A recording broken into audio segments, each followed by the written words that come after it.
लगभग पूरे विश्व पर अपनी सामरिक विजय का मोहर लगा देने वाले महान अलेक्जेंडर को कौन नहीं जानता। एक दिन की बात है, उनकी सेना एक स्थल में डेरा डाली हुई थी। काफी रात हो चुकी थी, मगर अलेक्जेंडर को नींद नहीं आ रही थी। वह अपने तंबू से बाहर आए और कैंप का चक्कर लगा ही रहे थे कि उन्होंने एक सैनिक को सोते हुए देखा। गुस्से में वो उसकी तरफ चल ही रहे थे कि वो सैनिक एकदम से उठ गया और जैसे आंखें खोली तो अपने आगे आग बबूला हुए अलेक्जेंडर को खड़ा पाया। गुस्से में अलेक्जेंडर ने सैनिक से पूछा, क्या तुम्हें काम पर सोने की सजा मालूम है? सैनिक डरते हुए बोला, जी सरकार, मालूम है। अलेक्जेंडर ने फिर ऊंचे स्वर में सैनिक से पूछा, तुम्हारा नाम क्या है? सैनिक ने धीरे से कहा, अलेक्जेंडर सरकार। अलेक्जेंडर को यह समझ नहीं आया कि सैनिक उसे बुला रहा था या उत्तर दे रहा था।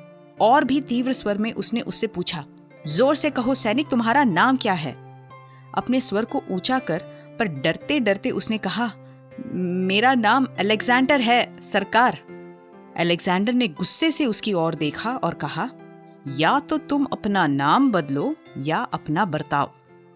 अब चलिए इसी घटना को एक दूसरे नजरिए से देखते हैं।